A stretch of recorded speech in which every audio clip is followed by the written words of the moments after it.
Hello, dear friend. Let's start by lying flat on our back, finding comfort in wherever we are. Let go of the day thus far and thank yourself for a day well spent. Put your left hand on your belly, just below your ribs, and the right hand on your chest. Take a deep breath through your nose, pushing your left hand upwards while your right hand on your chest, not moving. Breathe out through your mouth with pursed lips as if whistling.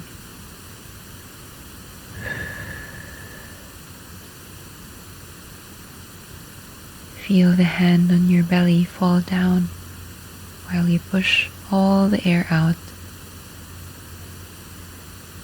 Let's do it one more time. Breathe in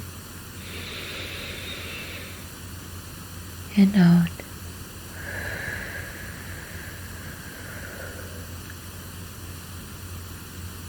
Breathe in through your nose and then out slowly through your mouth. 2 more cycles of breath as you feel your head rise and fall, rise and fall. Breathe in and out.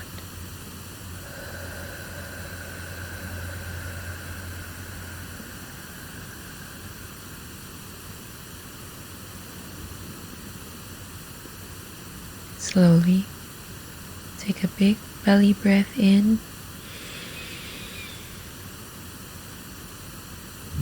and a long breath out.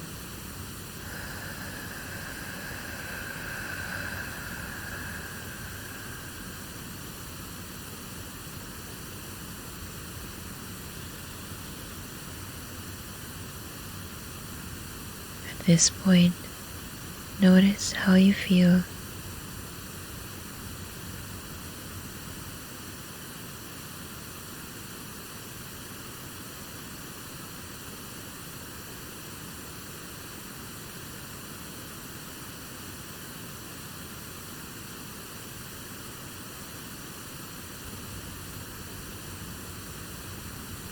Tonight's episode is dedicated to the men who exemplified dependability and strength for me the past few weeks. At work, I was taught the value of humility, asking for help when I need to, showing vulnerability and honesty, especially on things I am unknowledgeable on. By being humble, the men around me had an opportunity to show their strength and abilities. They led us towards success.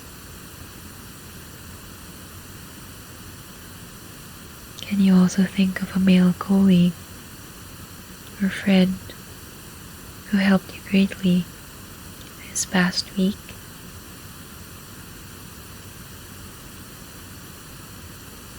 What is it about him that you find admirable?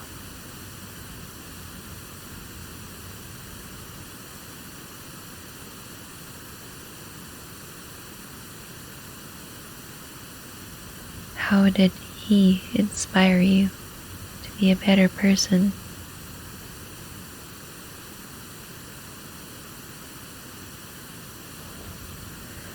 My recent experience reminded me of an excerpt from the book called Wild at Heart by John Eldredge. The chapter titled Invitation goes like this. God made the masculine heart, set it within every man, and thereby offers him an invitation. Come and live out what I meant you to be. Permit me to bypass the entire nature versus nurture debate with one simple observation.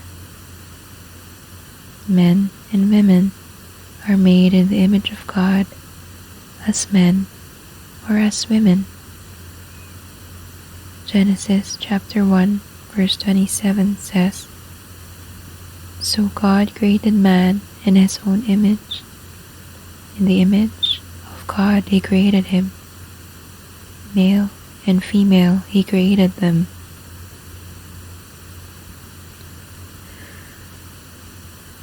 Now we know God doesn't have a body, so the uniqueness can't be physical. Gender simply must be at the level of the soul, in deep and everlasting places within us.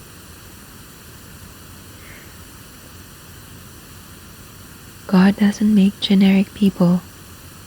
He makes something very distinct, a man or a woman. In other words, there is a masculine heart and a feminine heart, which in their own ways reflect or portray to the world God's heart. God meant something when he meant man.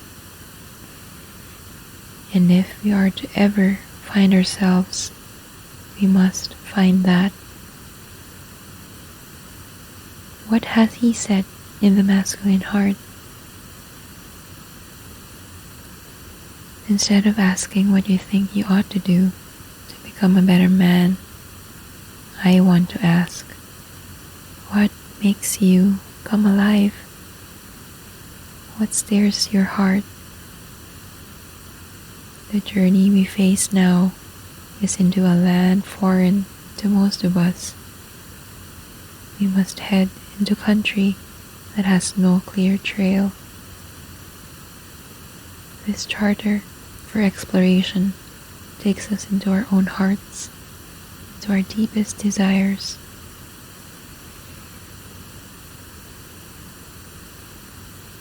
There are 3 desires I find written so deeply into my heart. I know now I can no longer disregard them without losing my soul. They are core to who and what I am and yearn to be. I gaze into boyhood. I search the pages of literature. I listen carefully to many, many men, and I am convinced these desires are universal, a clue into masculinity itself. They may be misplaced, forgotten, or misdirected, but in the heart of every man is a desperate desire for a battle to fight, an adventure to live, and a beauty to rescue. I want you to think of the films men love, the things they do with their free time, and especially the aspirations of little boys, and see if I am not right on this.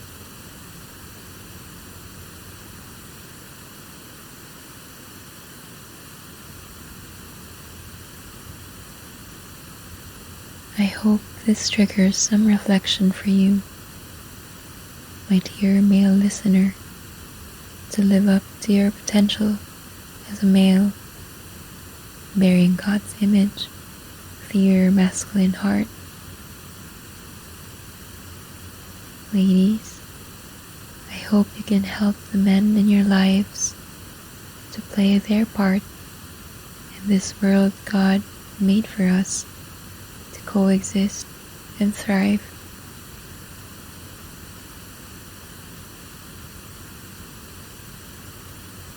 Dear friend, before we end, take one more big breath in, the biggest breath you took all day.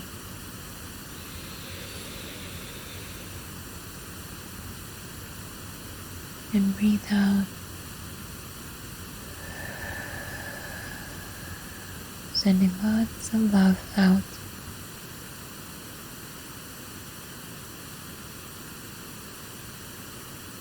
Have a good night's sleep.